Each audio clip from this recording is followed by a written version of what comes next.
서지수, 이년아, 네가 감히 내 돈을 끊어? 천하의 몹쓸 년. 시어머니 굶겨 죽일 작정이야? 시어머니가 손님 가득한 매장에 쳐들어와 고래고래 소리를 지르더라고요. 5년 동안 새벽부터 밤까지 뼈 빠지게 일해서 시어머니 생활비에 시누이 유학비까지 매달 수백만 원씩 갖다 바친 사람한테요. 글쎄요. 그런데 정작 남편은 이혼 도장 찍고 딱 1시간 만에 임신한 불륜녀랑 태교 여행을 떠났더라고요. 참 기가 막혔습니다. 하지만 저한테는 5년치 증거가 고스란히 남아 있었죠. 그 증거로 제가 어떻게 복수를 했는지 지금 바로 들려드릴게요. 안녕하세요, 시청자 여러분. 자, 그럼 금융치료로 시댁을 발칵 뒤집어 놓은 서지수 씨의 사연 지금 바로 시작합니다. 법원 복도를 걸어 나오는 제 발걸음은 생각보다 가벼웠습니다. 3개월이라는 숙려 기간 동안 충분히 울었고, 충분히 흔들렸고, 이제는 끝이라는 사실이 오히려 담담하게 다가왔습니다. 도지는 도장을 찍자마자 악수도 없이 법원 주차장 쪽으로 사라졌고, 저는 혼자 정문 계단에 서서 하늘을 한번 올려다봤습니다. 끝났다. 저는 혼잣말을 내뱉으며 핸드폰을 꺼냈습니다. 습관처럼 열어본 SNS 화면에서 저는 그대로 멈춰버렸습니다. 도진의 계정에 올라온 사진 한 장. 인천공항 출국장 앞에서 환하게 웃고 있는 도진, 그리고 도진의 팔에 매달린 채 볼록한 배를 감싸고 있는 낯선 여자. 우리 아기와 함께하는 첫 여행. 태교 여행 출발. 캡션까지 버젓이 달려 있었습니다. 제 손가락이 화면 위에서 미세하게 떨렸습니다. 도장을 찍은 지 1시간. 고작 1시간 만에 이 남자는 임신한 여자와 공항에 서 있었습니다. 숙려 기간 내내 성격 차이라고, 서로를 위한 거라고, 미안하다고 고개를 숙이던 그 얼굴이 저렇게 웃고 있었습니다. 저는 캡처 버튼을 눌렀습니다. 1장, 2장, 3장. 댓글까지, 좋아요, 누른 사람 목록까지 전부 저장했습니다. 손끝이 차가웠지만 머리는 오히려 맑아지고 있었습니다. 그래, 이도진. 성격 차이가 아니라 이거였구나. 저는 법원 정문 앞 벤치에 천천히 앉았습니다. 5년이란 시간이 머릿속에서 빠르게 감겼습니다. 새벽 4시에 매장 문을 열고 밤 11시에 정산을 마치고 그 사이사이 시어머니 최명숙 여사에게 매달 200만 원씩 생활비를 보냈습니다. 시누이 유리의 해외 유학비 월 350만 원도 제 통장에서 나갔습니다. 도진의 월급은 본인 용돈으로도 부족하다며 단 한 번도 집안에 보탠 적이 없었습니다. 저는 모바일 뱅킹 앱을 열었습니다. 자동이체 목록에 최명숙 생활비라고 적힌 항목이 보였습니다. 매월 1일 200만 원, 5년째 한 번도 빠지지 않고 나간 돈. 저는 해지 버튼을 눌렀습니다. 확인 팝업이 떴고 한치의 망설임도 없이 확인을 눌렀습니다. 다음은 카드사 고객센터였습니다. 네, 본인 확인되셨습니다. 무엇을 도와드릴까요? 가족카드 정지요. 이유리 명의로 발급된 거 전부. 그리고 해외 송금 연결 계좌도 즉시 해지해 주세요. 네, 처리 도와드리겠습니다. 혹시 사유를 여쭤봐도 될까요? 가족이 아니거든요. 더 이상. 전화를 끊고 나니 가슴 한쪽이 뻥 뚫리는 기분이었습니다. 저는 차를 몰고 집으로 향했습니다. 현관문을 열자 도진이 짐을 빼간 흔적이 곳곳에 남아 있었습니다. 옷장은 반쯤 비어 있었고 서재 책상 위에는 먼지 자국만 동그랗게 남아 있었습니다. 저는 안방 책상 서랍을 하나씩 열었습니다. 맨 아래 칸, 서류 봉투 뒤쪽에 손가락이 닿았습니다. 청첩장 가계약서, 신랑 이도진, 신부 오하영이라고 또박또박 적혀 있었습니다. 그 밑에는 산부인과 진료 영수증 3장이 끼워져 있었습니다. 수진자명 오하영, 임신 14주 정밀 초음파 검사. 미쳤네, 진짜. 저는 쓴웃음을 흘리며 서류들을 사진으로 찍었습니다. 거실로 나와 홈캠 본체에서 메모리 카드를 빼냈습니다. 그리고 주차장으로 내려가 제 차 블랙박스 메모리 카드까지 회수했습니다. 노트북을 켜고 블랙박스 영상을 재생하는 순간 저는 이를 악물었습니다. 도진이 제 차 조수석에 하영을 태우고 있었습니다. 두 사람의 웃음소리가 차 안가득 울렸습니다. 형수님 차 타니까 좀 웃기지 않아? 가죽 시트 좋다. 하영의 목소리였습니다. 지수가 알면 뭐래. 그냥 모르면 되지. 어차피 곧 끝이야. 도진이 핸들을 잡으며 대답하는 소리가 선명하게 들렸습니다. 저는 영상을 멈추고 눈을 감았습니다. 분노가 아니라 확신이 차올랐습니다. 이 증거들이면 충분합니다. 저는 모든 파일을 날짜별로 분류해서 외장하드에 옮기고 클라우드 저장소에 한 번 더 백업했습니다. 그리고 핸드폰을 들어 이혼 전문 변호사 사무실에 전화를 걸었습니다. 내일 오전 가장 이른 시간으로 상담 잡아주세요. 위자료 청구와 재산 분할 건입니다. 전화를 끊고 나서 저는 한 가지를 더 했습니다.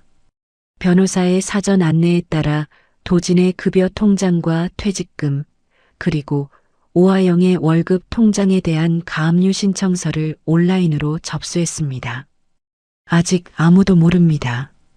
도진도 하영도 최 여사도 지금 이 순간 자기들 발밑에서 땅이 꺼지고 있다는 걸. 저는 노트북을 닫고 거실 불을 껐습니다. 창밖으로 인천공항 방향의 하늘이 어둑하게 보였습니다.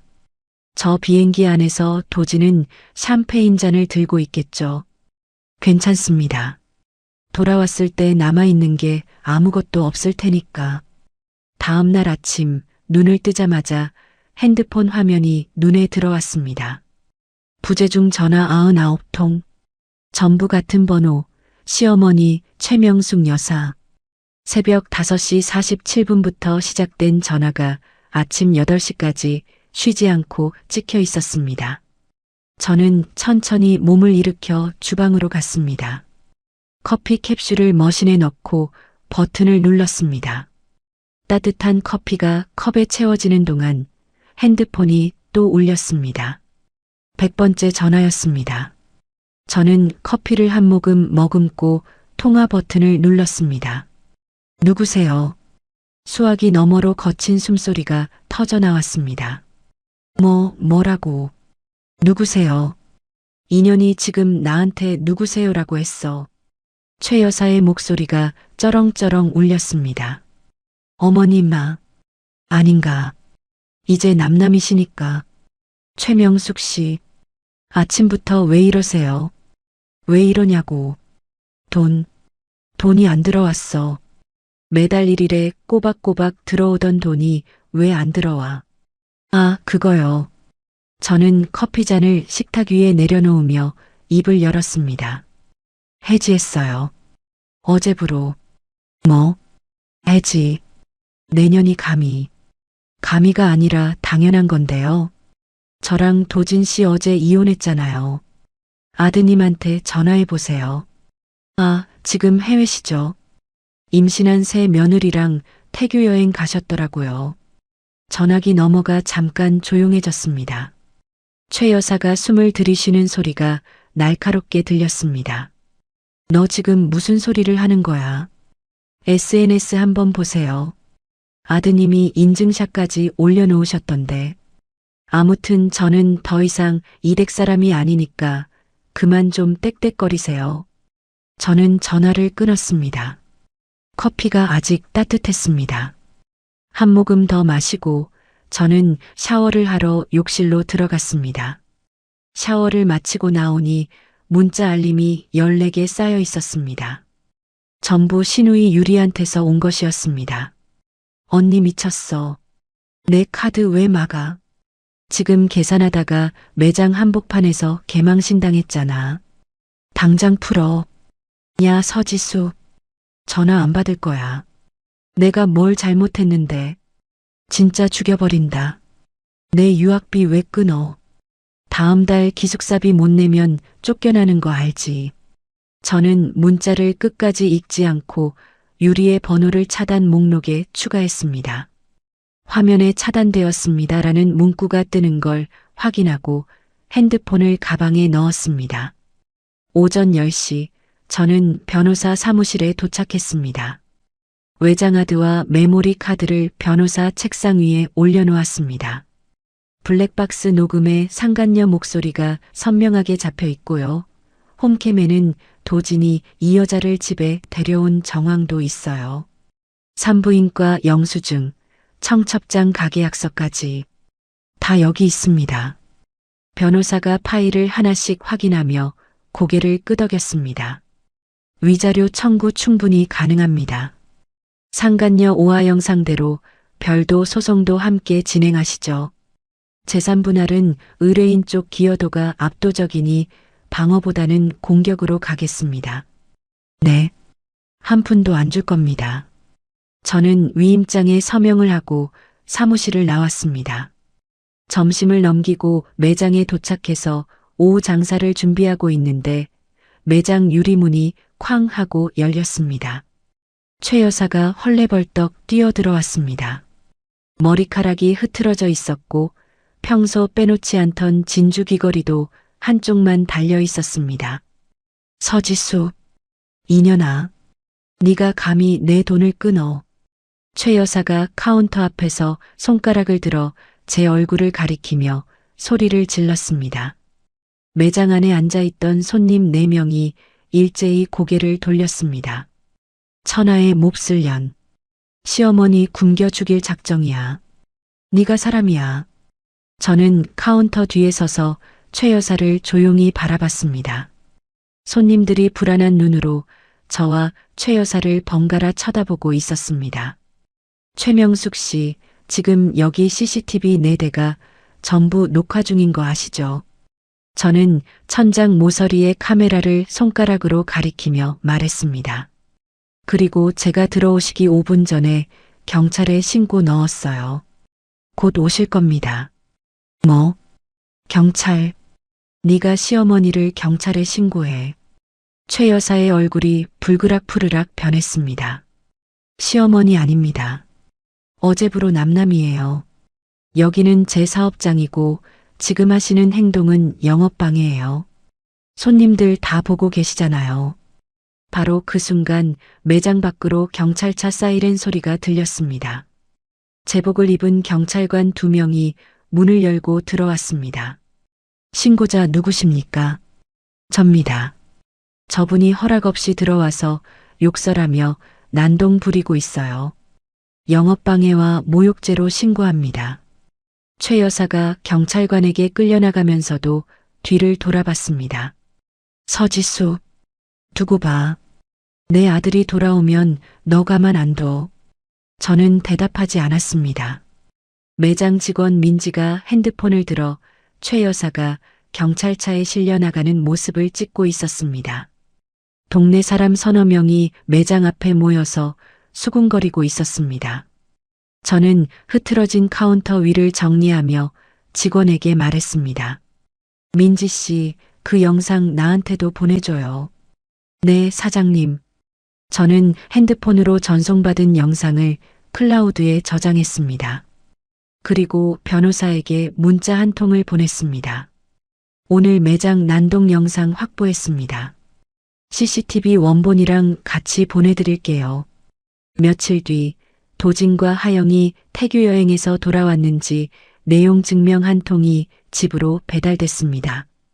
뜯어보니 제 명의로 된 신혼집 전세금 1억 8천만 원을 반반 나누자는 내용이었습니다. 보낸 사람 이름에 이도진, 그 밑에 대리인으로 오하영이라는 이름까지 찍혀 있었습니다. 저는 내용 증명을 식탁 위에 내려놓고 고개를 한번 끄덕였습니다. 전면전. 좋습니다. 내용 증명을 받은 지 3일째 되는 날이었습니다.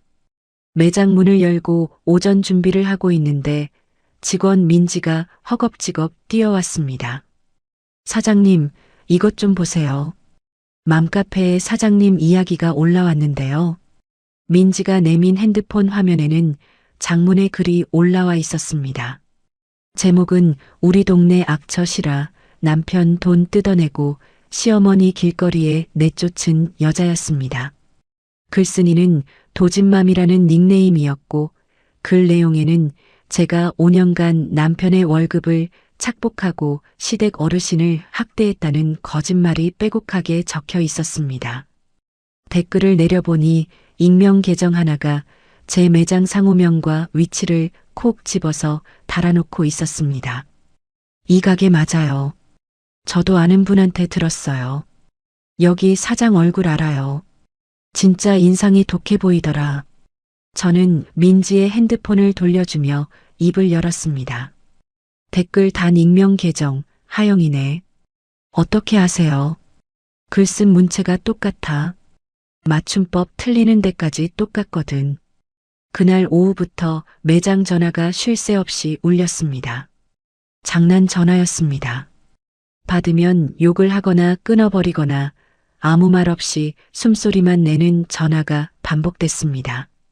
배달앱에도 별점 1점짜리 리뷰가 줄줄이 달리기 시작했습니다. 여기 사장 인성 최악. 시어머니 굶기는 며느리가 만든 음식 먹을 수 있나요? 한 번도 주문한 적 없는 계정들이었습니다. 저는 리뷰 하나하나를 캡처해서 폴더에 저장했습니다. 그 다음날 아침 세무서에서 전화가 왔습니다. 서지수 사장님 되시죠? 매출 누락 신고가 접수되어서 세무조사를 나갈 예정입니다. 저는 전화기를 귀에 댄 채 잠깐 눈을 감았습니다. 탈세 신고까지.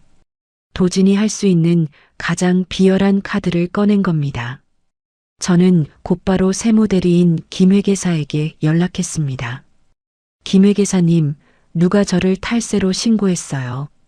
지난 5년간 자료 전부 국세청에 제출해 주세요. 영수증 원본이랑 부가세 신고서, 종소세 납부 내역 전부요. 서 사장님 장부에 구멍 난 적 한 번도 없잖아요. 바로 보내드리겠습니다. 김회계사의 말투에 한치의 망설임도 없었습니다. 5년간 단 1원도 빠뜨리지 않고 세금을 낸 제 기록이 제 방패였습니다. 국세청 제출은 이틀 안에 끝났고 세무조사는 혐의 없음으로 종결됐습니다. 저는 변호사 사무실로 향했습니다. 맘카페 허위글, 익명 댓글, 별점 테러, 장난 전화, 세무 허위 신고까지 전부 여기 정리해 왔습니다. 저는 두툼한 서류 봉투를 변호사 책상 위에 올려놓았습니다. 명예훼손 고소장이랑 영업방해 손해배상 청구서 같이 넣어주세요. IP 추적 신청도 해야 합니다. 네, 오늘 중으로 접수합니다. 그런데 서 사장님, 변호사가 펜을 내려놓으며 말했습니다. 상대 측이 이렇게 세게 나오는 건 뭔가 쫓기고 있다는 뜻이에요. 가압류 결정이 곧 나올 텐데 그 전에 최대한 지수 씨를 흔들어서 합의를 끌어내려는 거죠. 합의는 없습니다. 저는 단호하게 고개를 저었습니다. 변호사 사무실을 나서는데 핸드폰에 모르는 번호로 문자가 하나 왔습니다. 발신자는 도진이었습니다. 지수야, 우리 좀 만나서 이야기하자. 이러면 서로 피곤해지기만 해. 전세금 반만 주면 깨끗하게 끝내자. 저는 문자를 읽고 코웃음을 쳤습니다. 답장은 보내지 않았습니다. 대신 문자를 캡처해서 변호사에게 전달했습니다. 그날 저녁 매장 문을 닫고 정리를 하고 있는데 낯익은 얼굴이 매장 앞을 지나갔습니다. 신우이 유리였습니다. 캐리어를 끌고 택시에서 내리는 모습이 유리창 너머로 보였습니다. 해외에서 야반도주하듯 돌아온 게 분명했습니다. 유리는 제 매장 쪽을 힐끗 쳐다보더니 고개를 확 돌리고 골목 안쪽으로 사라졌습니다. 이틀 뒤 도진의 회사 동료한테서 전화가 왔습니다. 평소에 도진과 사이가 좋지 않았던 박 대리라는 사람이었습니다. 서지수 씨 맞으시죠? 전 도진 씨랑 같은 팀이었던 박준혁입니다. 드릴 말씀이 있어서요. 네, 말씀하세요. 도진이 지금 가족들이랑 모여서 뭔가를 계획하고 있어요. 사장님 매장 앞에서 피켓 들고 시위를 한다고. 도진이 연차까지 냈더라고요. 이번 주 중으로 할 거라고 팀 단톡방에서 자랑을 하길래. 고맙습니다, 박 대리님. 전화를 끊고 저는 의자 등받이에 몸을 기댔습니다. 피켓 시위라. 오히려 잘 됐습니다. 저는 다음 날부터 준비를 시작했습니다. 매장 외부 CCTV가 닿지 않는 구석에 고화질 카메라를 2대 추가로 설치했습니다. 사설 경호업체에 연락해 체격 좋은 경호원 3명을 직원 유니폼을 입혀 매장 안에 배치했습니다.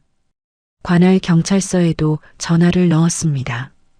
이번 주 중으로 제 매장 앞에서 사전 신고 없는 시위가 열릴 예정입니다.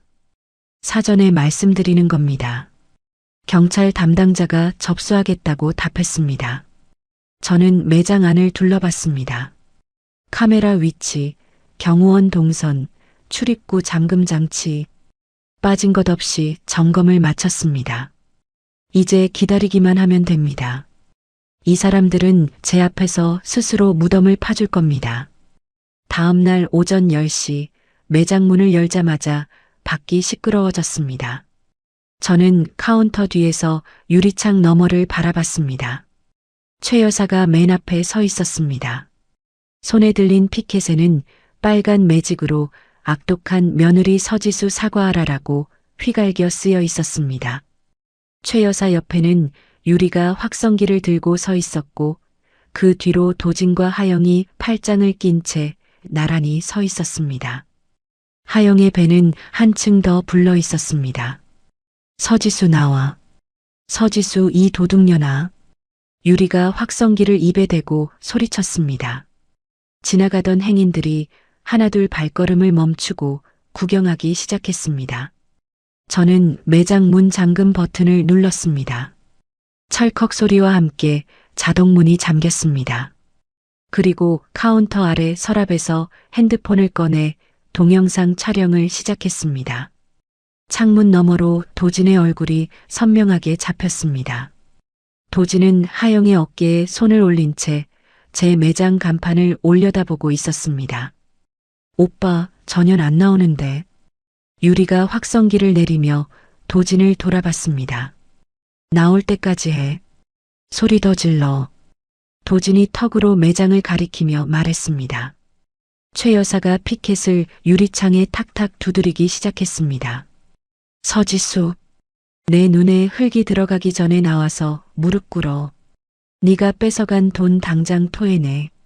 저는 창가 좌석에 앉아 다리를 꼬고 촬영을 계속했습니다. 경호원 3명이 직원 유니폼을 입은 채 홀 안쪽에서 대기하고 있었습니다. 저는 경호원 중 팀장에게 작은 목소리로 말했습니다. 유리창 건드리면 그때 나가세요. 그 전까지는 대기. 밖에서는 하영이 핸드폰을 꺼내 매장을 촬영하고 있었습니다. 오빠, 나 이거 라이브 방송 켤까? 전현 얼굴 다 까자. 그래, 켜. 도진이 고개를 끄덕이며 대답했습니다. 하영이 방송을 시작하려는 순간 유리가 확성기를 바닥에 내팽개치더니 매장 유리문 쪽으로 걸어왔습니다.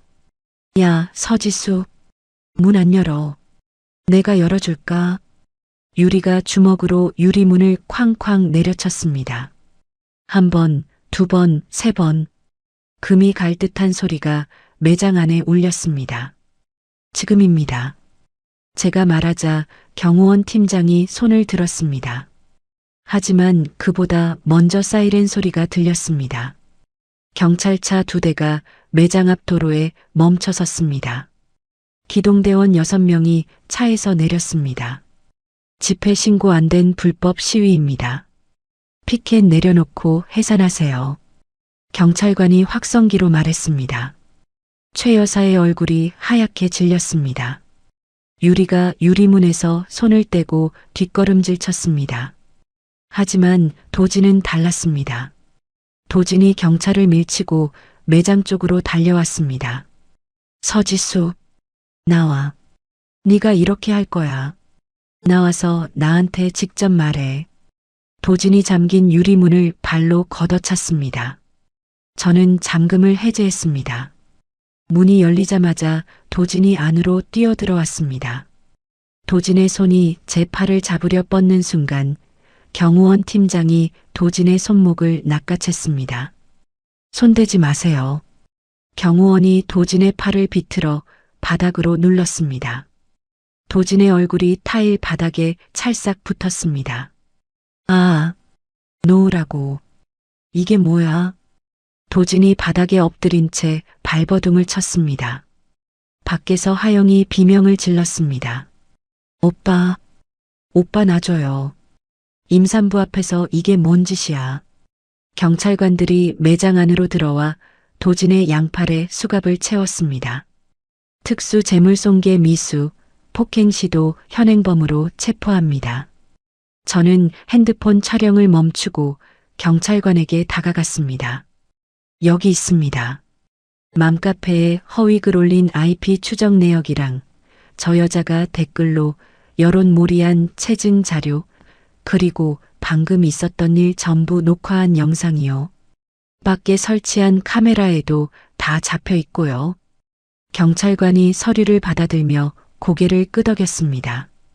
최 여사와 유리 그리고 하영까지 경찰관에게 둘러싸여 경찰차로 향했습니다. 최 여사가 끌려가면서 매장 앞에 모인 구경꾼들을 향해 소리를 질렀습니다. 이 동네 사람들 다 봐. 며느리가 시어머니를 이렇게 패는 세상이야. 아무도 대꾸하지 않았습니다. 구경꾼 몇 명이 핸드폰을 들어 최 여사의 모습을 촬영하고 있었습니다. 경찰차가 떠나고 매장 앞이 조용해졌습니다. 저는 깨진 유리문 앞에 서서 금간 자리를 손끝으로 훑쳤습니다. 수리비 청구서도 손해배상에 포함시킬 겁니다. 그때 변호사에게서 전화가 왔습니다. 서 사장님, 좋은 소식입니다. 가압류 결정문 나왔어요. 이도진 급여 통장, 퇴직금, 오하영 급여 통장 전부 승인됐습니다. 오늘 중으로 송달됩니다. 저는 금간 유리문 앞에 서서 천천히 숨을 내쉬었습니다. 최명숙 여사가 살고 있는 아파트요. 제가 보증금 보탠 거 입증 가능하죠? 그럼요. 송금 내역 다 있으니까요. 처분 금지 가처분도 바로 넣겠습니다.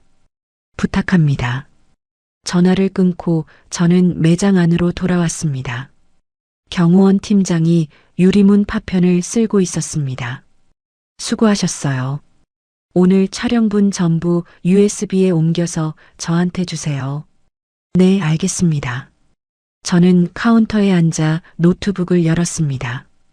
도진의 회사 내부 이야기를 해준 박 대리에게 문자를 보냈습니다. 박 대리님, 혹시 도진 씨가 법인카드로 개인 용도 결제한 내역 확인 가능하신가요? 호텔이나 모텔 결제건이요. 답장은 1분 만에 왔습니다. 외주 업체 전산 담당한테 물어볼게요. 있으면 바로 보내드리겠습니다. 저는 핸드폰을 내려놓고 커피를 한 잔 내렸습니다.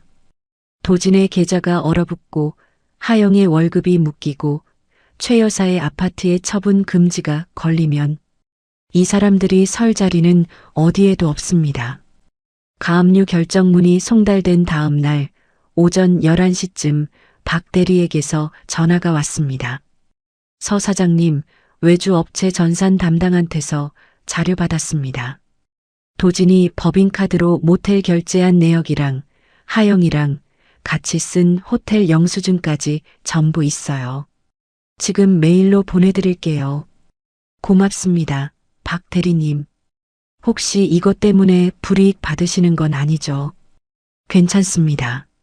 전산 담당이 외주라 회사 내부 사람이 아니거든요. 근데 사장님, 저도 이 자료 보고 진짜 어이가 없더라고요. 법인카드로 모텔을 한 달에 서너 번씩 긁었어요. 전화를 끊고 메일을 확인하니 법인카드 결제 내역이 엑셀 파일로 정리되어 있었습니다. 모텔, 호텔, 고급 레스토랑, 백화점 선물 코너. 전부 하영과 함께 쓴 게 뻔한 내역들이었습니다.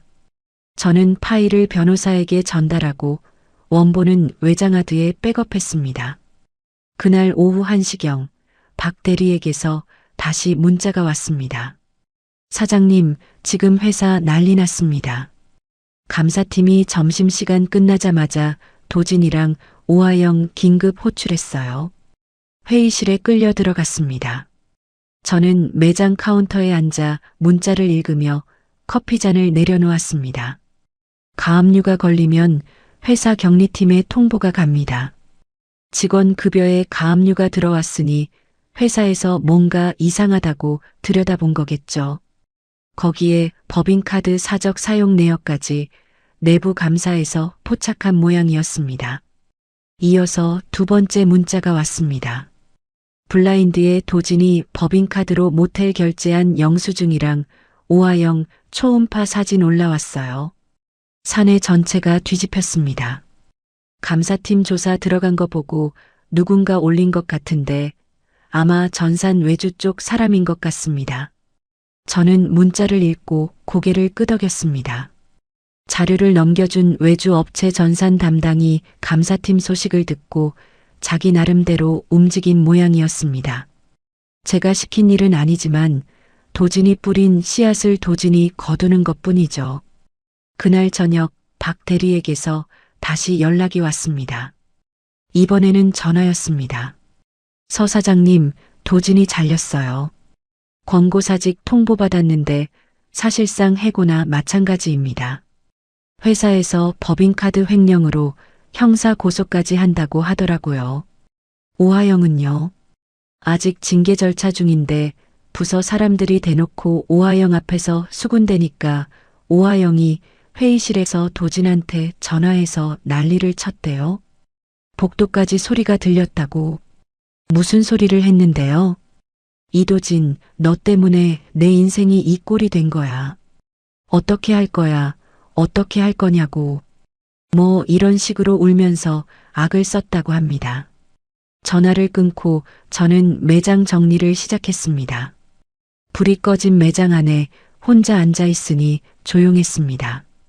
5년간 새벽부터 밤까지 이 자리에서 일했습니다. 번 돈의 절반 이상을 시댁에 갖다 바쳤습니다. 그동안 도진은 제 등에 올라타서 딴 여자와 놀아난 겁니다. 다음 날 오전 변호사에게서 전화가 왔습니다. 가압류 집행 완료됐습니다.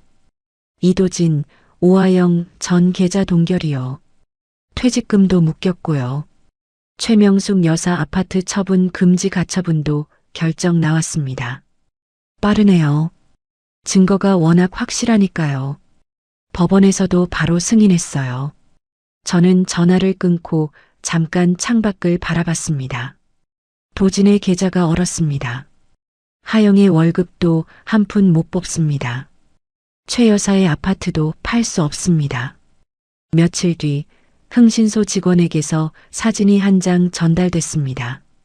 변두리 단칸방 앞에서 찍힌 사진이었습니다. 최 여사가 캐리어 2개를 끌고 좁은 골목으로 들어가는 뒷모습이 찍혀 있었습니다. 유리가 그 뒤를 따라가면서 핸드폰에 대고 소리를 지르고 있었습니다. 오빠, 이게 집이야. 여기서 어떻게 살으라고. 오빠가 다 해결한다면서. 사진 속 유리의 얼굴은 공항에서 명품백을 들고 셀카를 찍던 그 얼굴이 맞나 싶을 정도로 초췌했습니다. 보름이 지났습니다. 하영을 상대로 한 위자료 청구 소송 결과가 나왔습니다. 변호사가 판결문을 들고 제 매장으로 직접 찾아왔습니다. 법정 최고액 나왔습니다. 판사가 증거를 보고 사안이 극히 악질적이라고 판단했어요. 저는 판결문을 받아 첫 장을 훑어봤습니다. 위자료 액수 아래의 피고 오하영은 원고에게 위 금원을 지급하라라는 문장이 선명했습니다. 하영이 이 돈 낼 능력이 있을까요? 없겠죠. 계좌도 묶여 있고 이전부터 빚이 많았으니까요. 못 갚으면 신용불량 처리됩니다. 그날 밤 모르는 번호로 전화가 왔습니다. 저는 녹음 버튼을 누르고 받았습니다. 여보세요. 울먹이는 여자 목소리가 들렸습니다. 서지수 씨 맞죠? 저 오하영이에요. 네, 그런데요. 저한테 이렇게까지 해야 해요. 저 배에 아기가 있잖아요. 아기는 무슨 죄예요? 제발 한 번만 봐주면 안 돼요. 하영의 목소리가 코맹맹이처럼 울렸습니다. 훌쩍거리는 소리 사이로 간간히 도진의 목소리가 배경에서 들렸습니다. 하영아, 뭐래? 저는 핸드폰을 귀에 댄 채 잠깐 눈을 감았습니다. 아기는 무슨 죄가 있냐고. 남의 남편을 빼앗으면서 그 아기한테 무슨 죄가 있냐고 물을 자격이 있는 사람인가요? 이 여자가. 오하영 씨, 제가 드릴 말씀은 하나예요. 법대로 집행하겠습니다. 잠깐만요. 서지수 씨, 저는 전화를 끊었습니다. 녹음 파일을 저장하고 변호사에게 전송했습니다. 다음은 재산 분할 소송이었습니다. 도진의 변호사가 제출한 자료는 보잘것없었습니다. 반면 저는 5년간의 매출 장부, 세금 납부 내역, 전세금 출처 증명, 시댁 송금 기록을 전부 제출했습니다. 결과는 명확했습니다. 도진의 기여분은 0이었습니다. 전세금 1억 8천만 원 전액이 제 몫으로 확정됐습니다. 도진이 당당하게 보내왔던 내용 증명이 떠올랐습니다. 반반 나누자. 나눌 게 있어야 나누죠. 마지막으로 흥신소에서 사진이 한 장 더 왔습니다. 단칸방 현관 앞에서 찍힌 사진이었습니다. 도진이 최 여사의 멱살을 잡고 있었고 최 여사가 도진의 손목을 핥히고 있었습니다. 유리는 구석에 쭈그려 앉아 머리를 감싸고 있었고 하영은 현관 밖에서 배를 안고 서성이고 있었습니다. 저는 사진을 한참 들여다봤습니다. 5년 전 결혼식 날 최 여사가 제 손을 잡으며 했던 말이 떠올랐습니다. 우리 며느리, 우리 가족이 됐으니 이제 한 식구야. 한 식구. 그 한 식구의 끝이 저 사진이었습니다. 저는 핸드폰을 내려놓고 매장 불을 껐습니다. 내일부터는 2호점 상권 조사를 시작할 겁니다. 2호점 후보지를 돌아보던 어느 날 오후 직원 민지에게서 급한 전화가 왔습니다. 사장님, 유튜브에 사장님 영상 올라왔어요. 조회수가 벌써 100만이 넘었어요. 저는 차를 길가에 세우고 유튜브를 열었습니다. 썸네일에 제 매장 간판 사진이 박혀 있었고 빨간 글씨로 남편 전 재산을 가로챈 독종 꽃뱀의 실체라고 적혀 있었습니다. 채널명은 진실폭로TV, 구독자 87만 명의 사이버 레카 유튜버였습니다. 영상을 재생하자 도진의 얼굴이 모자이크 처리된 채 나왔습니다. 도진이 눈물을 글썽이며 말하고 있었습니다. 제가 번 돈을 전부 아내가 관리했는데 이혼하니까 한 푼도 안 준다고 하더라고요. 제 어머니 생활비까지 끊어버렸어요. 70 가까운 노인을 길거리에 내쫓은 겁니다. 그 다음에는 하영의 음성이 나왔습니다. 화면은 검은색이었고 목소리만 변조 없이 흘러나왔습니다. 저는 스트레스를 너무 많이 받아서 아이를 잃었어요. 그 사람 때문에 제 아기가 죽은 거나 다름없어요. 저는 영상을 멈추고 핸드폰을 내려놓았습니다. 유산했다고요. 아기를 잃었다고요. 며칠 전에 전화해서 배에 아기가 있다며 울던 사람이. 저는 심호흡을 한 번 하고 영상을 끝까지 봤습니다. 유튜버는 마치 제가 시댁을 조직적으로 착취한 것처럼 편집해 놓았고 댓글창은 이미 불이 붙어 있었습니다. 저 가게 어디임? 다 같이 리뷰 테러 갑시다. 꽃뱀 서지수 얼굴 공개해라. 시어머니 불쌍하다 진짜. 저는 댓글을 더 읽지 않고 매장으로 향했습니다. 매장에 도착하니 민지가 울상을 하고 있었습니다. 사장님, 아까부터 전화가 쉴 새 없이 와요. 욕하고 끊고, 욕하고 끊고, 그리고 밖에 누가 와서 문 앞에 쓰레기 봉투를 던지고 갔어요. 매장 입구 유리문에 검은 액체가 흘러내린 자국이 보였습니다. 음식물 쓰레기 냄새가 코를 찔렀습니다.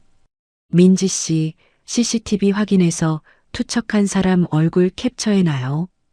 경찰 신고는 제가 할게요. 저는 경찰에 신고를 넣고 매장 앞을 청소한 뒤 변호사에게 전화를 걸었습니다. 변호사님, 유튜브 영상 보셨어요? 네, 방금 확인했습니다. 허위 사실이 명백하니까 바로 형사 고소 들어가겠습니다. 채널 수익 정지랑 영상 삭제 가처분도 같이 넣을게요. 하영이 유산했다고 하던데 그것도 거짓말이겠죠. 확인해 봐야 합니다. 만약 거짓이면 무고까지 추가되는 거고요. 전화를 끊고 이틀이 지났습니다. 그 사이 상황은 더 나빠졌습니다. 유리가 언론사에 제보를 했는지 한 인터넷 매체에서 기사가 나왔습니다. 이혼녀, 시아버지 사망 보험금까지 횡령 의혹이라는 제목이었습니다. 저는 기사를 읽으며 이를 악물었습니다. 시아버지 보험금은 3년 전에 최 여사 통장으로 직접 입금됐고 저는 손끝 하나 대지 않았습니다. 오히려 그 돈이 어디로 갔는지 제가 묻고 싶은 판이었습니다. 기사가 나가자 거래처 세 곳에서 연락이 왔습니다. 서 사장님, 죄송한데 당분간 납품을 좀 쉬었으면 합니다. 저희 쪽에도 항해 전화가 오고 있어서요. 한 업체, 두 업체, 세 업체. 하루 만에 주요 거래선 세 곳이 끊겼습니다. 그날 저녁 도진에게서 문자가 왔습니다.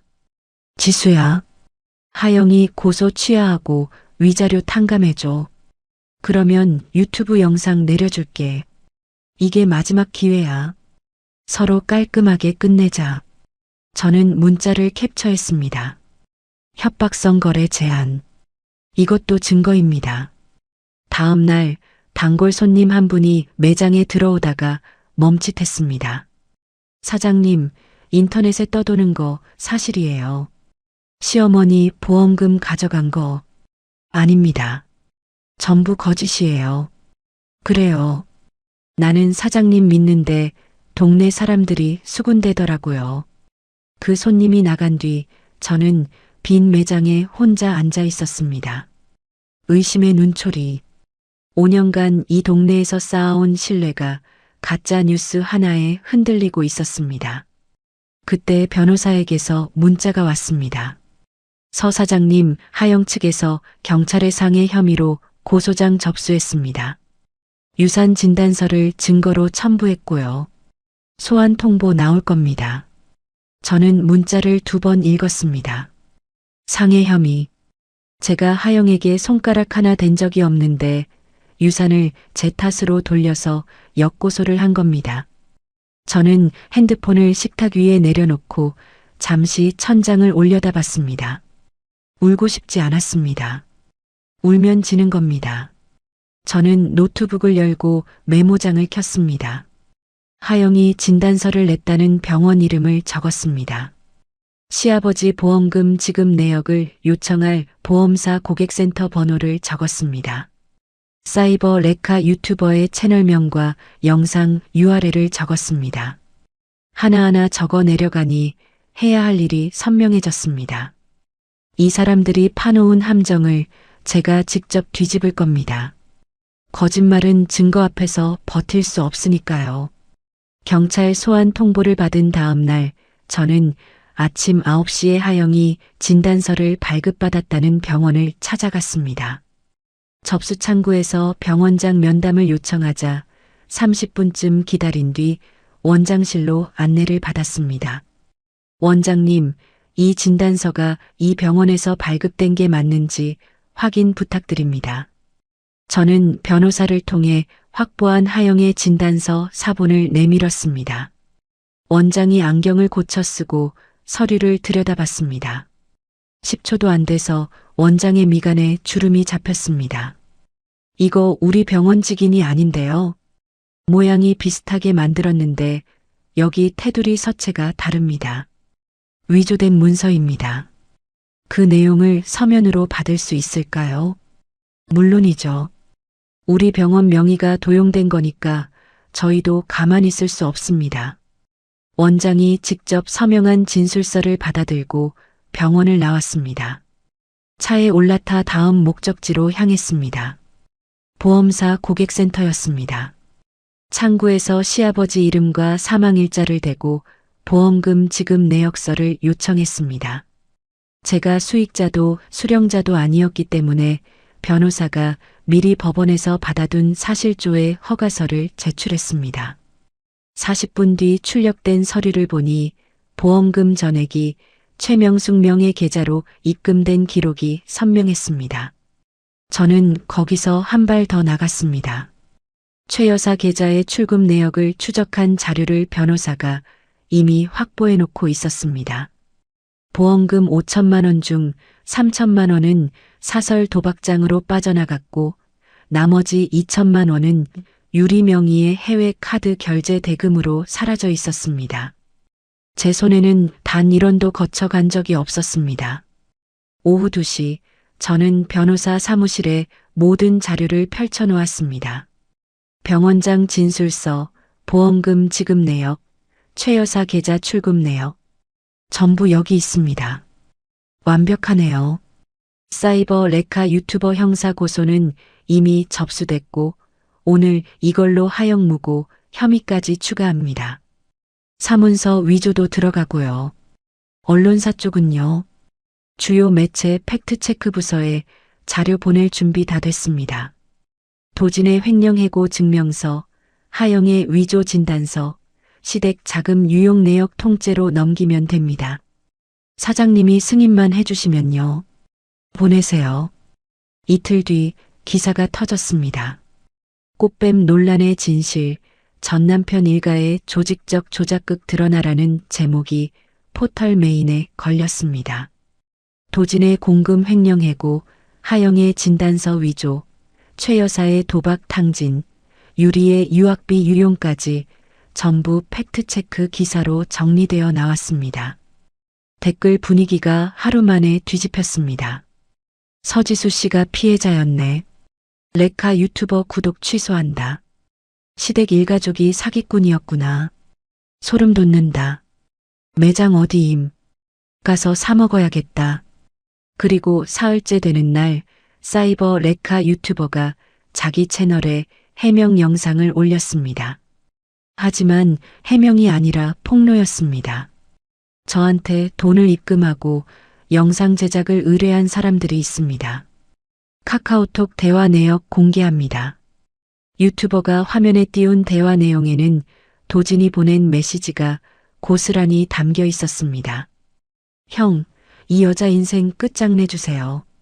500 보내드릴게요. 영상 자극적으로 뽑아주세요. 하영이 보낸 메시지도 있었습니다. 유산한 거 진짜처럼 녹음해야 하는데 어떻게 하면 돼요? 울면서 하면 되죠. 저는 화면을 캡처하며 입꼬리가 올라가는 걸 느꼈습니다. 제가 손 쓸 것도 없이 제 발로 서로를 물어뜯기 시작한 겁니다. 일주일 뒤 하영이 경찰서에 소환됐습니다. 무고 혐의와 사문서 위조 혐의였습니다. 경찰서 앞에 대기하고 있던 취재진이 카메라를 들이밀었습니다. 하영이 패딩 모자를 눌러쓰고 얼굴을 가리려 했지만 기자들이 사방에서 애워싸며 질문을 던졌습니다. 오하영 씨, 유산 진단서 위조한 거 맞습니까? 이도진 씨와 공모한 겁니까? 하영이 고개를 숙인 채 경찰서 안으로 뛰어들어갔습니다. 같은 날 오후 도진도 소환됐습니다. 업무방해 교사 혐의였습니다. 도진은 양복을 차려입고 나타났지만 카메라 플래시가 터지자 손으로 얼굴을 가렸습니다. 평소 회사에서 당당하게 어깨를 펴고 다니던 그 모습은 어디에도 없었습니다. 이도진 씨, 유튜버에게 조작 영상 의뢰한 사실 인정합니까? 도진이 아무 대답도 하지 못한 채 경찰서 문 안으로 사라졌습니다. 그리고 유리, 허위 사실 유포로 거액의 손해배상 소장을 받은 유리는 경찰 조사에서 울음을 터뜨렸습니다. 저는 시킨 대로 한 거예요. 엄마가 하라고 해서 한 거라고요. 엄마가 기사 내용 다 불러줬어요. 저는 그냥 전화만 했어요. 유리가 친엄마를 팔아넘겼습니다. 조사실 밖에서 기다리던 최 여사가 그 소리를 듣고 벌떡 일어섰습니다. 이유리, 인연이 지금 엄마를 팔아. 네가 하자고 한 거잖아. 네가 먼저 언론사 전화번호 찾았잖아. 모녀가 경찰서 복도에서 서로를 손가락질하며 고성을 질렀습니다. 경찰관이 둘 사이를 막아섰습니다. 저는 그 소식을 변호사에게서 전해 듣고 매장 카운터에 앉아 있었습니다. 밖을 보니 매장 앞에 화환이 3개 놓여 있었습니다. 온라인 주문도 평소의 2배로 들어오고 있었습니다. 단골 손님 한 분이 포장을 기다리며 제게 말했습니다. 사장님, 기사 봤어요. 고생 많으셨네. 앞으로 자주 올게요. 감사합니다. 저는 고개를 숙여 인사했습니다.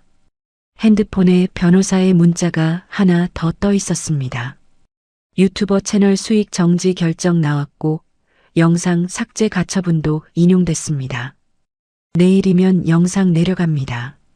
저는 문자를 읽고 핸드폰을 주머니에 넣었습니다. 주방에서 민지가 주문벨을 눌렀습니다. 저는 앞치마를 고쳐 매고 주방으로 들어갔습니다. 할 일이 있으니까요. 사건이 완전히 종결되고 6개월이 지났습니다. 도지는 공금 횡령, 무고, 업무방해 교사 혐의가 전부 병합되어 실형을 선고받았습니다. 법정에서 판결문을 듣는 도진의 뒷모습을 저는 방청석에서 지켜봤습니다. 도진은 고개를 떨구고 아무 말도 하지 못했습니다.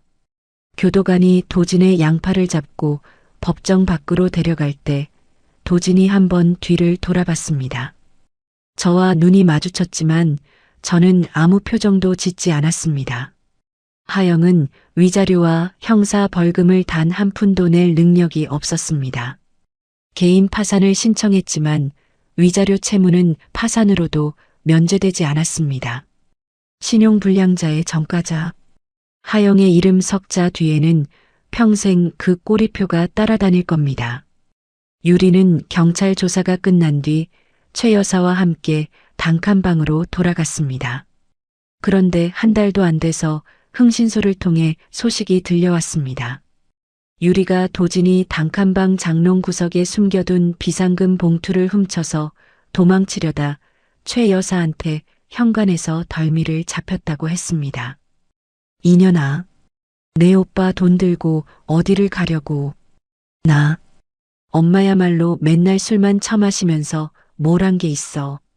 나도 살아야 되잖아. 모녀가 현관 앞 복도에서 서로 머리채를 쥐어잡고 뒹굴었고 이웃 신고로 출동한 경찰에게 둘 다 입건됐다는 내용이었습니다. 저는 보고서를 읽고 책상 위에 내려놓았습니다. 더 이상 이 사람들에게 쓸 시간은 없습니다. 지난달 저는 새로운 상권의 2호점을 열었습니다. 1호점에서 차로 20분 거리, 유동인구가 많은 대로변 1층이었습니다. 오픈 첫날부터 줄이 섰습니다. 온라인 커뮤니티에서 제 사연을 알고 찾아온 손님들도 있었고 순수하게 맛을 보고 재방문하는 손님들도 늘어갔습니다. 매출은 두 매장 합쳐서 월 매출이 이전의 3배를 넘겼습니다. 시댁에 보내던 돈이 사라지니 고스란히 제 통장에 쌓였고 사업 확장 자금도 넉넉해졌습니다. 지난주 토요일 저는 퇴근 후 스포츠카 매장에 들렀습니다. 전시장에 들어서자 영업사원이 다가왔습니다. 어떤 차종 찾으세요? 저기 빨간색이요. 시승 가능해요. 그럼요. 바로 준비해 드리겠습니다. 시승을 마치고 돌아와서 계약서에 서명했습니다. 전액 현금 결제. 영업사원이 눈을 동그랗게 뜨며 말했습니다.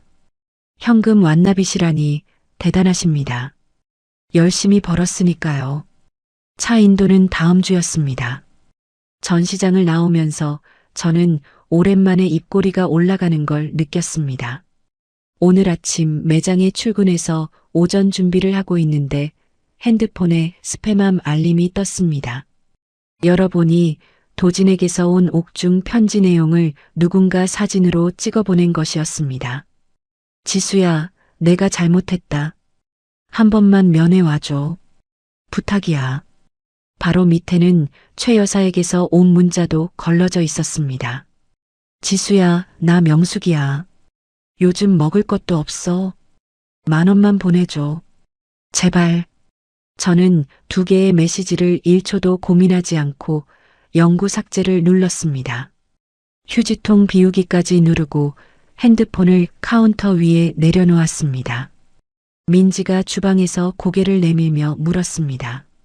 사장님, 오늘 오후에 2호점 식자재 납품 확인하러 가시는 거죠? 응, 점심 지나서 갈게. 여기 부탁해요. 네, 맡겨주세요. 저는 앞치마를 벗고 거울 앞에 섰습니다. 거울 속에 비친 얼굴은 5년 전 결혼식 날보다 1년 전 법원에서 도장을 찍던 날보다 훨씬 편안했습니다. 누군가의 며느리도 누군가의 아내도 아닌 얼굴. 그냥 서지수. 매장 2개를 굴리는 사장이고 다음 주에 빨간 스포츠카를 인도받을 사람이고 오늘 저녁에는 처음으로 골프 레슨을 잡아둔 사람. 저는 거울 속 제 얼굴을 보며 가볍게 웃었습니다. 그리고 매장 문을 열고 밖으로 나섰습니다. 5월 햇살이 얼굴에 닿았습니다. 자, 여기까지가 서지수 씨의 이야기였습니다. 돌이켜보면 참 대단한 사람이에요. 이혼 도장 찍고 1시간 만에 남편의 태교 여행 사진을 발견한 그 순간 대부분의 사람이라면 주저앉아 울었을 겁니다. 시청자 여러분, 가족이라는 이름 뒤에 숨어서 한 사람의 인생을 갉아먹는 사람들이 세상에는 분명히 있더라고요. 그 사람들한테 가장 무서운 게 뭔지 아세요? 감정적으로 흔들리지 않는 사람입니다. 힘든 일을 겪고 계신 분이 혹시 계시다면 이것 하나만 기억해 주세요. 내 편은 내가 만드는 거고 내 인생은 내가 지키는 겁니다. 서지수 씨처럼 당당하게 제 이름으로 살아가시는 모든 분들을 응원합니다. 이야기를 끝까지 들어주신 분이 계시다면 잘 들었다고 댓글 하나만 남겨주세요.